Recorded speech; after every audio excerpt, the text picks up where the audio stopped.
कल अपन ने देखा था लॉरेंट थ्योरम, उसी के आगे एक और रिजल्ट देखा था लॉरेंट थ्योरम का दूसरा रूप। उसी के आगे आज अपन देखते हैं सर्वत्र वैश्लेषिक फलन। एक डेफिनेशन है सर्वत्र वैश्लेषिक फलन, है ना, एंटायर फंक्शन, और एक है ल्यूबेल प्रमेय, ठीक है ना। इसको देखते हैं। तो पहले सर्वत्र वैश्लेषिक फलन क्या है, इसकी डेफिनेशन क्या है।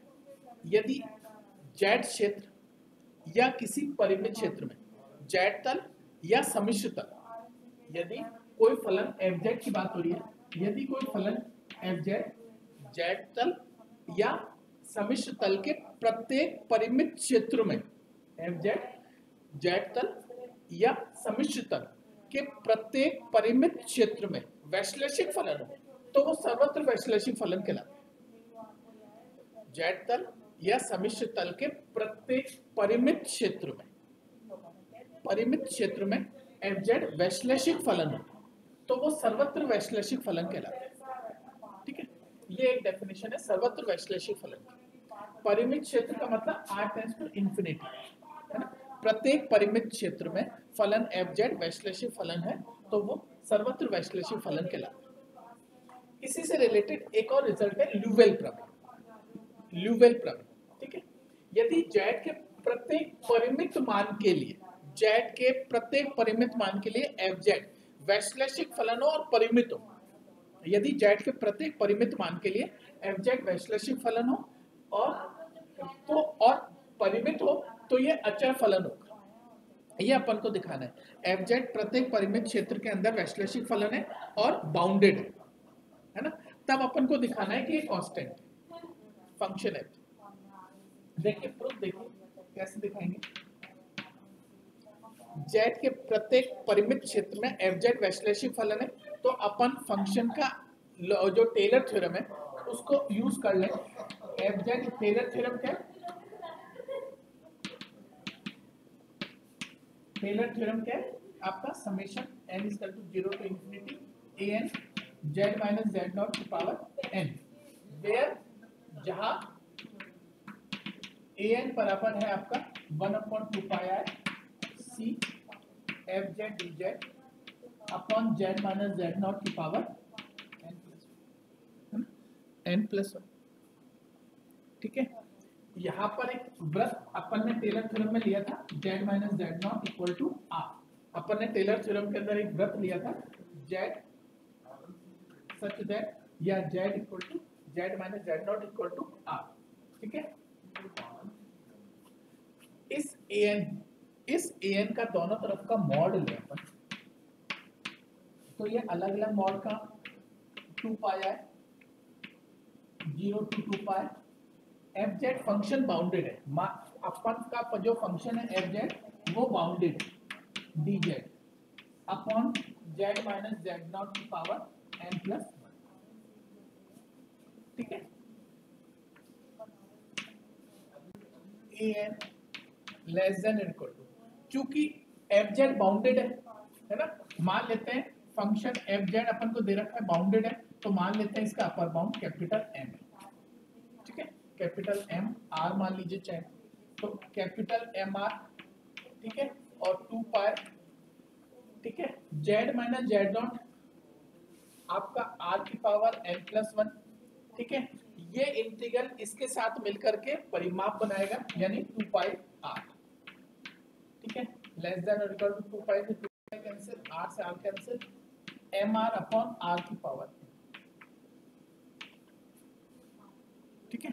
ये चूंकि परिमित क्षेत्र के अंदर फंक्शन वैश्लेषिक फलन है, यदि हम r टेंड्स टू इंफिनिटी लें, यदि हम r टेंड्स टू इंफिनिटी लें, ठीक है, r टेंड्स टू इंफिनिटी लें, तो an कैसा होगा? n ग्रेटर देन 0 के लिए, n ग्रेटर देन 0 के लिए ये जो पार्ट है r टेंड्स टू इंफिनिटी लेने पर n ग्रेटर देन 0 के लिए ये जो पार्ट है वो कितना हो जाएगा? 0, है ना। जब r टेंड्स टू इंफिनिटी लेंगे n ग्रेटर देन 0 के लिए, ये जो an है ये r टेंड्स टू इंफिनिटी लेने पर n ग्रेटर देन 0 है, तो ये an 0 हो जाएगा। इसका मतलब हुआ this implies an equal to 0 जब n greater than 0, जब n greater than 0। अब अपन इस सीरीज में देखिए, ये सीरीज क्या है, ये सीरीज क्या है, a0 plus a1 z minus z not plus a2 z minus z not का स्क्वायर एंड सो ऑन, ठीक है ना। यानी n ग्रेटर देन 0 पर ये सारे कैसे होते हैं, a1 a2, ये an 0 है ना, an का मतलब a1 a2 a3 a4, जब n ग्रेटर देन 0 है तो ये an सारे कैसे होते हैं 0, तो बाकी क्या बचा, केवल a0, केवल क्या बचा a0। यानी फंक्शन fz जो है वो किसके बराबर है, a0 के बराबर, और ये कैसा हो गया आपका कांस्टेंट, a0 कैसा है कांस्टेंट। इसका मतलब है कि n ग्रेटर देन 0 था, जब r टेंड्स टू इंफिनिटी लिया तो an सारे 0 है ना, ये सारे an जो है वो 0 है और केवल a0 बचे, यानी fz किसके बराबर हो गया, a0 के बराबर, और a0 का कांस्टेंट। तो अगर z के प्रत्येक परिमित मान में fz वैश्लेषिक फलन है, परिमित है, तो वो फंक्शन कांस्टेंट होगा, ये अपन ने प्रूव कर दिया, ठीक है। एक और रिजल्ट देखिए,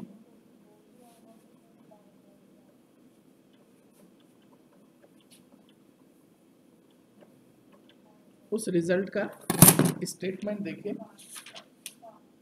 यदि fz सर्वत्र वैश्लेषिक फलन है, यदि fz सर्वत्र वैश्लेषिक एंटायर फंक्शन हो, सर्वत्र वैश्लेषिक फलन हो, जब z टेंड्स टू इंफिनिटी, जब z टेंड्स टू इंफिनिटी, तो this implies fz less than equal to small r, और मॉड z कह लीजिए, या less than equal to m r की पावर n। तो fz एक बहुपद है, तब fz एक बहुपद होगा जिसकी कोटि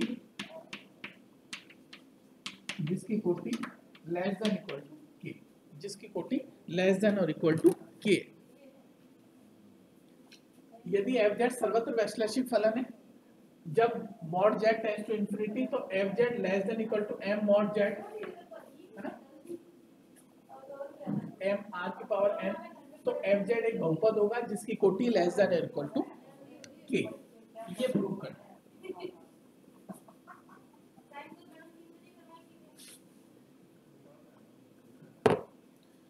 वही अपन fz एक वैश्लेषिक फलन है, परिमित क्षेत्र में फलन fz वैश्लेषिक फलन है ना, तो वही टेलर थ्योरम से प्रूफ देखिए, fz जो है ना वो सर्वत्र वैश्लेषिक फलन है, तो टेलर थ्योरम से अपन क्या लिख सकते हैं, fz equal to summation n equal to 0 to infinity an zn, where an equal to 1/2 pi I c fz dz upon z की पावर n प्लस 1, z की पावर n प्लस 1, ठीक है।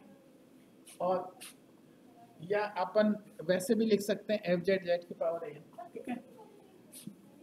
an का मॉड लें तो वो अलग अलग mod less than 1/2 pi I c, है ना, mod fz dz upon z की पावर n प्लस 1,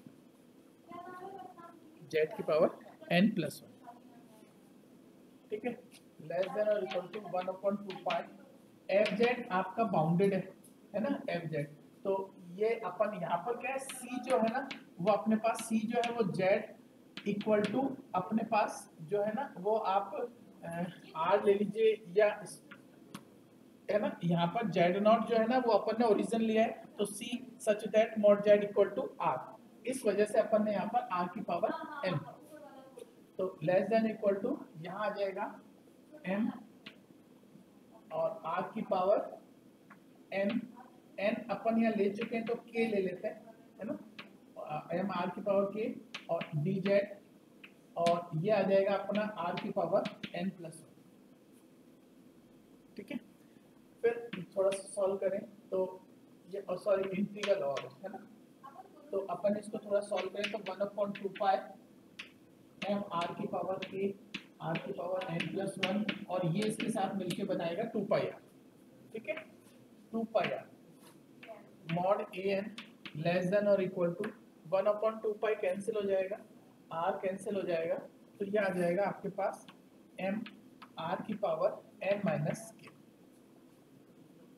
ठीक है, अब वही चीज जब r tends to infinity, r tends to infinity, तब यदि n greater than k, n का मान k से ज्यादा हो, n का मान k से ज्यादा हो, तो ये इसका मान an का मान, तब an का मान कितना आएगा 0।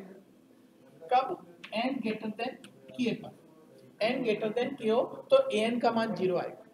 ठीक है, अब अपन यहाँ पर आ जाए वापस अपनी इस सीरीज को देखें, इस सीरीज को देखें, ये सीरीज क्या है यहाँ पर f z equal to a0 a1z plus a2z square and so on. ठीक है, या यूं कह लीजिए a के z के प्लस a के प्लस 1 z के plus 1 and so on, a0 plus a1z plus a2z square plus इससे लेकर के a के z के प्लस a के प्लस 1 z के प्लस 1 प्लस सो ऑन। अपने पास क्या है कि n ग्रेटर देन k है तो an 0 है, यानी कि एक स्थिति आएगी जब जितने भी सारे ये जो k है ना n ग्रेटर देन k, यानी ये जो है ना पावर्स, ये k के बाद की जितने भी पावर्स हैं, इसका मतलब हुआ कि a के प्लस 1 a के प्लस 2 ये सब कैसे होंगे, ये सब कैसे होंगे 0, क्योंकि k के बाद के n ग्रेटर देन k के बाद के जितने भी n है an है वो सारे 0 होंगे, k के बाद के जितने भी an है 0 होंगे। तो ये सीरीज जो बचेगी ना, ये सीरीज केवल इतनी सी बचेगी, f z equal to a0 plus a1 z से लेकर के a के z के तक, ये सीरीज केवल इतनी सी बचेगी। और वो सीरीज क्या है, किस कोटि की है, लेस देन और इक्वल टू k कोटि। ठीक है, यदि एफ जेड आपका सर्वत्र वैश्लेषिक फलन है, ठीक है, और mod f z less than equal to m r की पावर एन, ठीक है, तो एफ जेड एक बहुपद होगा जिसकी कोटि कितनी है, लेस देन और इक्वल टू के। उसको अपन ने टेलर थ्योरम से लेकर के और प्रूव किया। ठीक है, ये कुछ छोटे रिजल्ट्स थे, ल्यूवेल प्रमेय इंपॉर्टेंट थ्योरम थी, इसको अपन ने देखा। नेक्स्ट अपन और देखेंगे कल।